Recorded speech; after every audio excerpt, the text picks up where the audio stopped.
Karibu tena mpenzi mtazamaji katika kipindi chetu cha kutengeneza application kwa kutumia Android Studio, kutengeneza application za simu kwa kutumia Android Studio. Somo letu la leo tutakuja kuangalia maeneo makuu, sehemu kuu za Android Studio.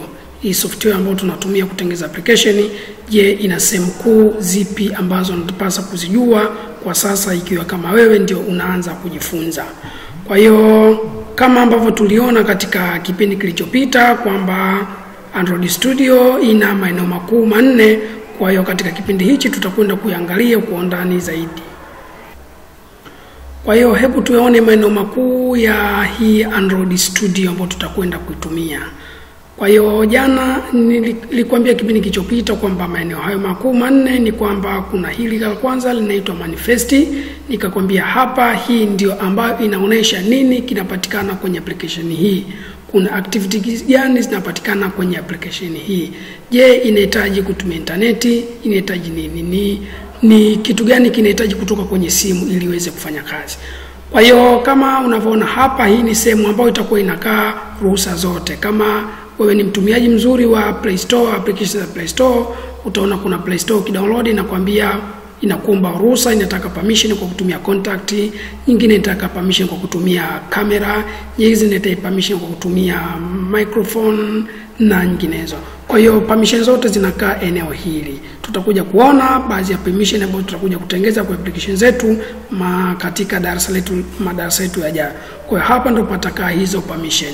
Lakini hapa panaonesha hii application yako ipoje. Kwa mfano hapa inaonesha jina application yangu kama ulivyoona kule, jina linakuja kukaa hapa. Lakini vile vile hapa unaona hapa ni icon ya application yako inakuja kukaa hapa. Kama hujajua icon application yetu tuliyotengeza hii, jina ni hili hapa app yangu, na hii ndio icon yake. Kama unavyoona Play Store, jina ndio hili hapa Play Store, na hii ndio icon yake. Kwa vitu hivi vyote sasa vinakuja kuambiwa kwenye hii manifest kwamba je, hii application yako ina umbo gani. Kwa hiyo tunakuja kuambiwa hapa inahitaji vitu gani, ipoje, muonekano wake, vyote vinakuja hapa. Kama unavyoona mstari huu umekwambia ndio name yake, jina lile ambalo ndio lipi, ndio hili liko wapi, lile ndio hili hapa.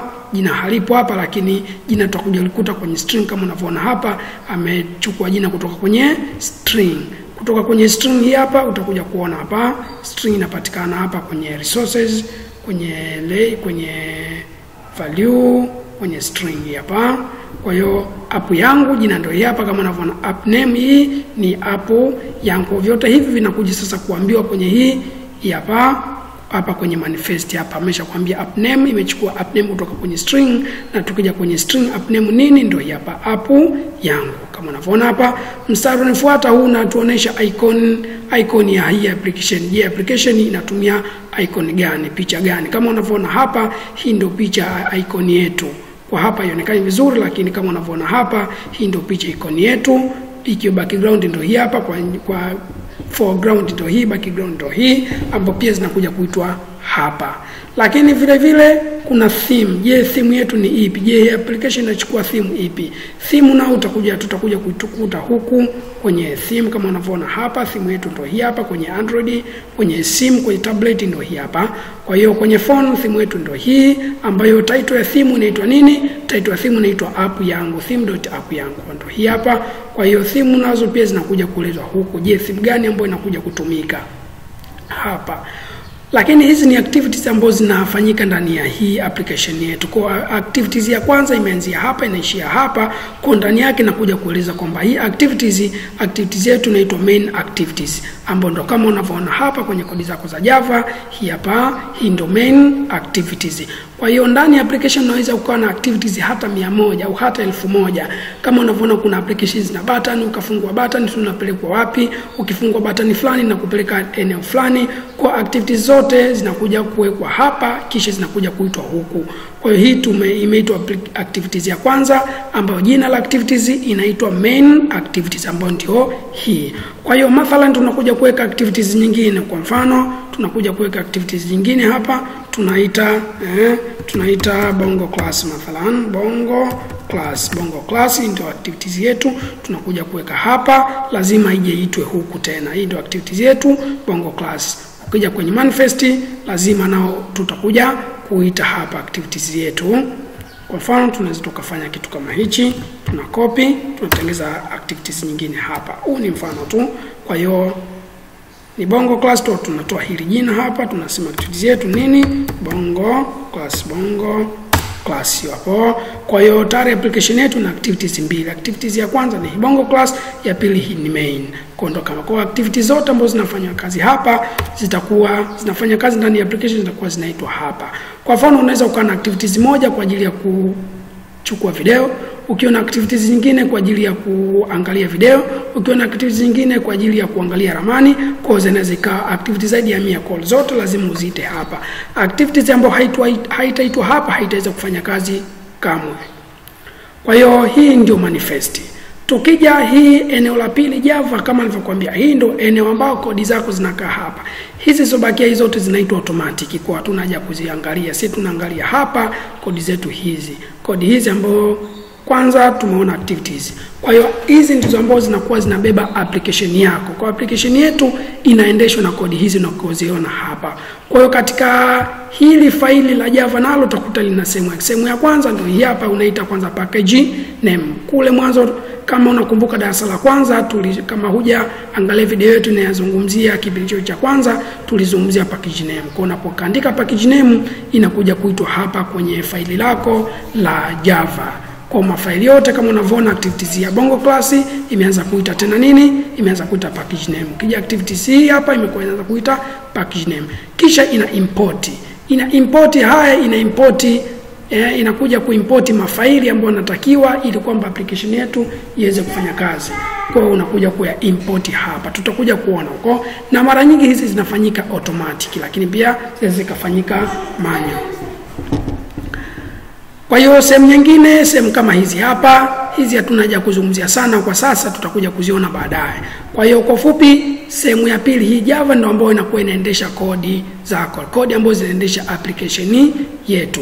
Usijali hata kama hujui kodi, hujasoma, naamini utakuja kuelewa namna ya kutengeneza application. Niamini kwamba utakuja kuweza. Vitu hivi tutajifunza kidogo kidogo. Kwa hiyo tuachane hii sehemu ya pili, sehemu ya kwanza, tuingie sehemu ya tatu. Kama nilivyokuambia inaitwa resources root ama resources. Hapa na hapo pamegawanyika maeneo makuu manne. Nikakwambia eneo la kwanza drawable, hapa kama tuna picha, tuna image zetu tunakuja kuweka hapa. Inaweza application yako ikawa ina image, wengine wanaweka background image, kwa image zote zinakuja kuitwa hapa. Kwa hivyo kama unavyokaziona hizi application, unaweza kufungua application unakuta ina image ambayo background. Nadhani unaelewa maana background. Kwa hiyo background zote zinakuja kuitwa background zote, image kama zipo, ama kuna image za kawaida unataka kuziweka, una image unataka kuziweka kwenye button. Kwa mfano unaweza ukatengeneza button yako inakuwa ina image. Kwa hiyo zote hizi image zinakuja kuwekwa hapa. Kisha sehemu inafuata ni hapa layout. Hii ndio ambayo inakuwa inakaa user interface ya nje. Hii ndio sehemu ambayo mtumiaji anakutana nayo. Kama ulivyoona application yetu tuliyotengeza hii hapa, tukiklik icon mtumiaji anakuja kukutana na ukurasa wetu utengeza welcome button ya kwanza, tukaona kuna text hizi. Kwa hii muonekano huu ambao anaanza kukutana nao mtumiaji, hizi zote tunakuja kuziweka kwenye layout. Kama ni mtumiaji wa blog, kwenye blog ya Google, bila shaka hii msamiati ni umekutana nao sana. Kwa layout ndio pale ambapo unakuja sasa kutengeneza, kudesign application yako, muonekano wa nje wa application yako. Ndio hapa. Kwa vitu vyote vinavyoviona hapa vipo katika layout, vinatumika kwenye layout hapa. Kwa hiyo tukija sehemu ya pili hii hapa nikakwambia kuna kazi ile image za kulaunch.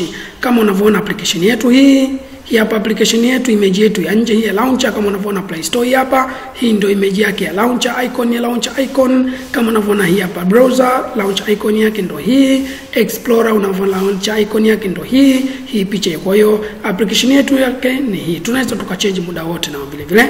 Kwa hiyo kama unavyoona hizo icon zinakuja kuwekwa hapa. icon zetu kwenye application yetu hizi hapa. Kama unavyoona ukubwa unatofautiana kulingana na aina ya simu utakayofunguka. Ikiwa kwenye tablet basi itakuwa katika ukubwa tofauti kama unavyoona hapo. Ikiwa katika visimu vyetu hivi itakuwa ukubwa huo, lakini ikiwa katika baadhi ya simu itaongezeka kama unavyoona hapo. Kwa ukubwa huo unalingana na aina ya simu ambayo inakwenda kufunguliwa. Kwa kuna background na foreground. Hizi ni za background na hii ni ya foreground.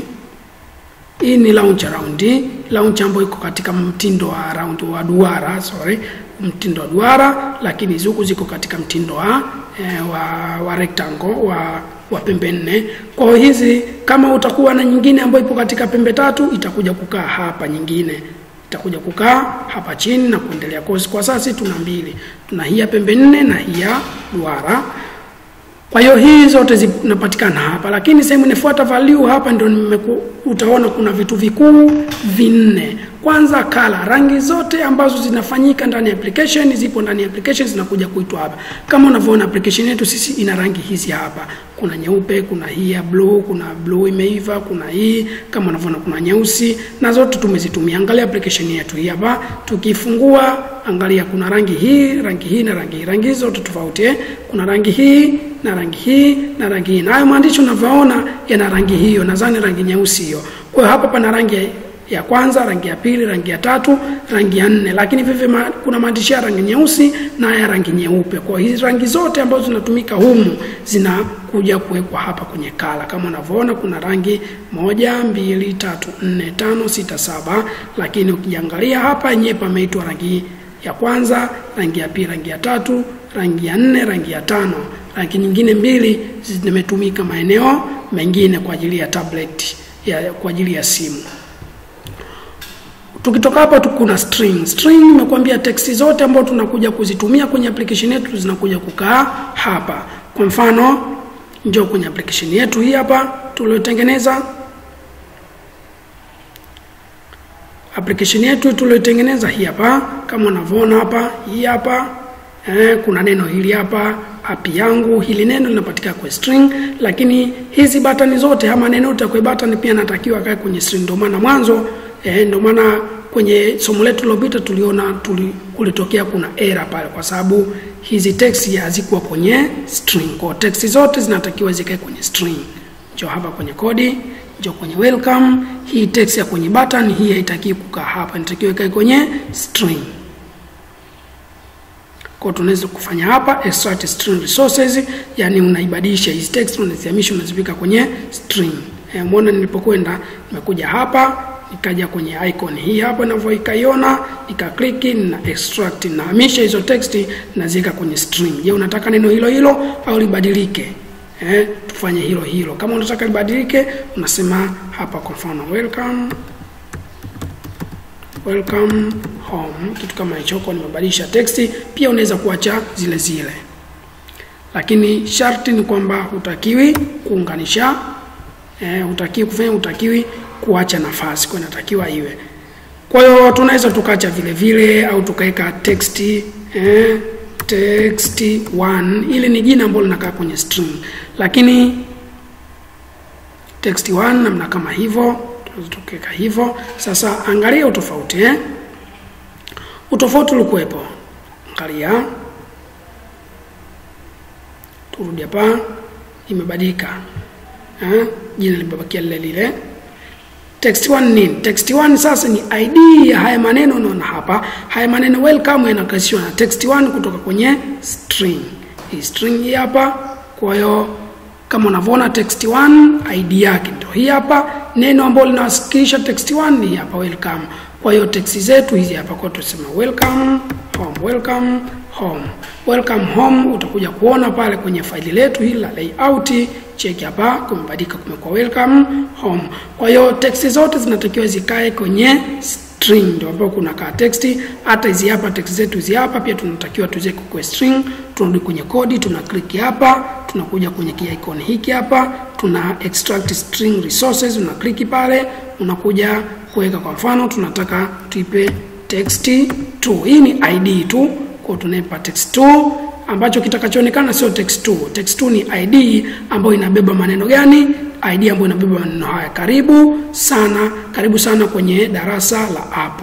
Lakini na ID ya text1 inabeba nini? Maneno yanasomeka welcome. Tunakuta wapi? Tunakuta kwenye string. Ndo haya hapa. ID ambayo ni text1 inabeba maneno welcome home. ID text2 inakuja kubeba karibu sana kwenye darasa la app, namna kama hiyo. Kwa hiyo text zote ambazo zinafanyika kwenye application zinatakiwa zikae wapi? Zinatakiwa zikae kwenye string. Kwa hiyo tumechange text zetu hizo hapo. Sasa hivi tuna welcome home, tuna karibu kwa darasa la app. Nimeedit kidogo pale pana error. Kwa sasa hivi tukitaka kuedit zile text zetu tunakuja kuedit kwenye string hapa. Kwa hiyo kama kuna menu, zile menu za pembeni kama unazipata, kuna menu za pembeni zile za vistari vitatu zinaweza kukaa hapa, nazo zote menu zote zinakuja kuwekwa hapa kwenye string. Sehemu nyingine ndio hapa theme, kama unavyoiona theme hii hapa. Kama unavyoona theme yetu hii hapa ya kwenye simu, theme hii ya kwenye tablet. Kwa theme kama unavyoona jina la theme ndio hili hapa, app yangu. Unaweza kuchange chochote. Unaweza kusema kwamba theme yangu mimi sitaki iwe na title bar. Title bar kama unavyoona hii hapa, app yangu. Unaweza kusema hii title bar yote isitaki. Unakuja kukataa kwa theme hapa. Kwa mfano tunaweza tukaweka no.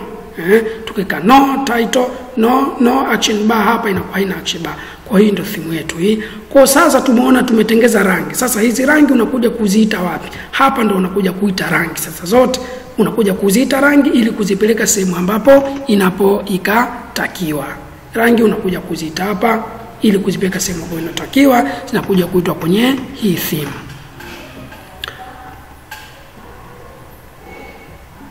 Tukitoka hapo sehemu hii hatuizungumzii, maana yake inakuwa auto generated. Kwa hiyo tunaja kuzungumzia sana. Kuna sehemu nyingine zipo hapa kama dimension, tutakuja kuziona kwenye application tutakazo kuja kutengeza, ambao zitakuja kuhitaji dimension. Pia tumalizie sehemu ya mwisho hii hapo, unaiona hapa Gradle script. Hapa kuna maeneo matatu ambayo tunatakiwa yajue, hayo mengine tutakuja kuyajua kulingana na app tutakazo kuja kutengeza.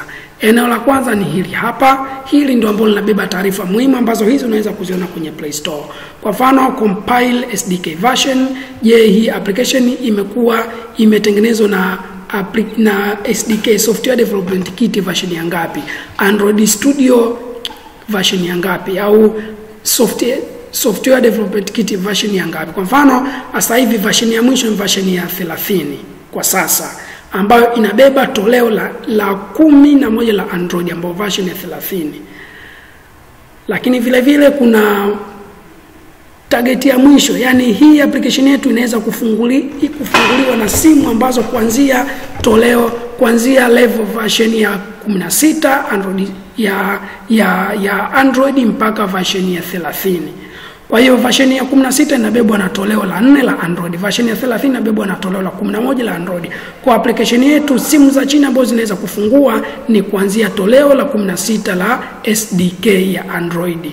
Lakini mpaka mwisho ni toleo la 30. Kwa kama litatoka toleo la 31, basi tutakuja kuedit application yetu ili iweze kufunguliwa na simu ambazo zinabebwa na toleo la hilo la 31. Kwa hizi ni taarifa muhimu ambazo zinatakiwa usijue. Kuna taarifa nyingine hapo unavyoiona kodi. Kama unavoka upload Play Store application, ukiupload wa kwanza kodi ambayo itakayobebwa, kama utaupload tena unabadilisha kodi. Kwa mfano kama hii application tukaweka kwa Play Store, tukitaka kuibadilisha tukaedit tukaweka tena, basi hapa tunaweka kodi namba 2. Kisha kumbuka applications zina version. Unaweza kuona sijui toleo la ngapi. Kwa mfano kama hii Android Studio yenyewe sasa ni toleo la 4. Kwa hiyo matoleo yote yanaandikwa hapa. Hapa. Kwa mfano ili toleo ngapi? Ili toleo la kwanza. Kama tukiedit tukasema hapa na kufikia hapa ni toleo la pili, tunakuja kubandika hapa ngapi? Hapa tunakuja kuweka 2, vitu kama hivyo. Kwa hiyo pia sehemu nyingine hii hapa unatakiwa ujue ni hii hapa. Hii inaitwa project setting. Na hili jina unavyoona hapa, app yangu inaitwa root setting, root name au root project name. Sasa root project name ni ipi? Hili ni folder ambalo linabebwa hii application yako. Check hapa pameandikwa app yangu. Kwa hiyo app yangu inapatikana wapi? Kama unavyoona hapa ilipo ni disk C kama inavyokaonesha hapa. Angalia hizo text ambazo zinatokea chini. Check hapo. Umeona hizo hapo text. Angalia tena hizo hapo. Kwa hiyo inakasomeka hapo kuna app yangu ambayo ipo kwenye disk C, kwenye users, kwenye Bongo Class ndio user, kwenye Android Studio app yangu ndio folder. Kwa sasa tukitaka kuchange folder, check hapa. Ngoja nikuoneshe ili folder lenyewe ambalo ni hii app. Nadhani hata kwa kompyuta yako unakwenda kwenye C, unakwenda kwenye user, unakwenda kwa jina ambalo unatumia, unakwenda kwenye Android Studio kama inaonekana hapa Android Studio. Check hapa. Application yetu ni hii hapa. Folder letu ni app yangu. Kwa hiyo kama unataka kuchange hili folder sasa, unataka kuchange jina hili folder, yote tunakuja kuchangia hapa. Tunakuja kuchange hapa. Kwa tukisha change hapa ina maana tutakuwa tutachange jina la folder hili, tutachange check hapa jina la folder lenye kuendelea kama unavyoona hapa. Hii ndio package name, hii ndio package name kama unavyoona. Kwa zote kama unakuja kutaka kuchange folder sasa unakuja kuchange hapa, ambao hapa ukichange itakuja kubadilika kama unavyokaona. Hizi tutakuja kuona kipindi chetu kijacho. Kwa ufupi hizi ndio maeneo makuu ya Android Studio.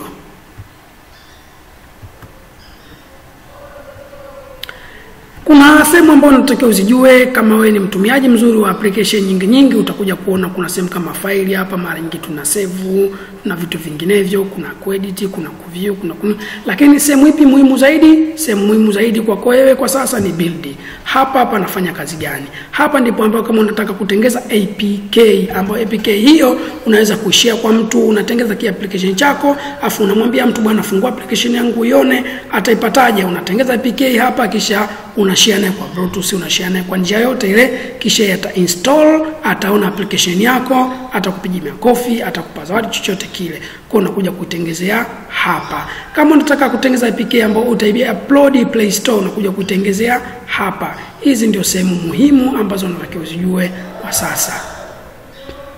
Kisha kuna sehemu nyingine hii hapa. Hapa utakuja hapa kwenye tools.